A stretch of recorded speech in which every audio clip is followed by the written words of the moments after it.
Now, if you had to pick a word that described your year, this year, what would it be? If you let me have two, I'd probably go for new job. Well, every year, Collins, the dictionary people, publish their top 10 words to reflect our ever-changing language. Here are some of them for you. First up, sports washing. That's when sports events are used to enhance a tarnished reputation. And it's a word that's been used a lot in regard to what we just looked at, next month's World Cup in Qatar. Here's another popular one. Wait for it. Partygate. I'm not sure any explanation is required for that one. We've all used that quite a bit.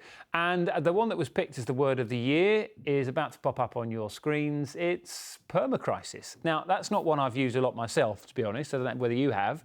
I've not really heard many other people use it either. So why is it in top spot? Well, let's ask Samantha Eardley from Collin, who joins us live in the studio. Thank you very much for being here. Permacrisis. I always thought that these words were based on how much we use them, how much we discuss them, how much we post them. Is that a big increase for permacrisis? It's a huge increase for permacrisis, and you're right, it is based on usage. So the Collins Dictionary database tracks use across things like social media, radio, print and online journalism, and basically counts up the number of uses. And the increase from last year to this year for permacrisis was over 2,200%. So really big upswing of use on a word that's been around since the 1970s and just really does very appropriately describe what many people have experienced this year. Is it an indication that we're not all going through the best of times? You look, most of the words on there are pretty depressing, aren't they?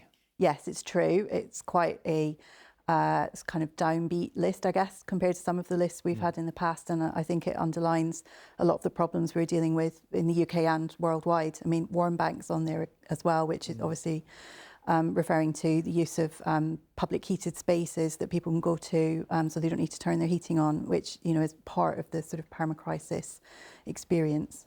And sport washing is another really interesting one, because anybody who is into golf will have seen that used for Saudi Arabian money with the new Live Golf Tour, but also more particularly with reference to what's happening with the World Cup in Qatar. So that feels very relevant, doesn't it? Yes, very relevant this year particularly. And again, a really big increase on last year. It's not a new word, but it's increased by about 1,600%. And that started at the beginning of the year with the Winter Olympics in Beijing and finishing the year with the football in Qatar. So yeah, very much a word this year. I've got no idea what splooting is, which is one of the words on the list. What exactly is that? It's got a double O in it, so it might be handy in Scrabble at some stage.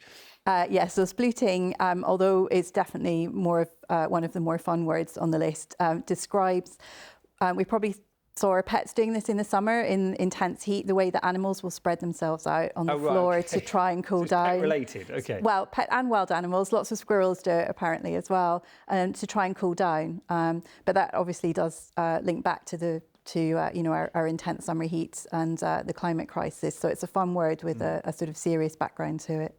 Yeah, and I noticed that Kyiv is on there as well, and lots of them are linked to news stories, aren't they? We've got Carolean, which is, of course, relating to our new king as well. It basically takes you back what we've been talking about over the last 12 months.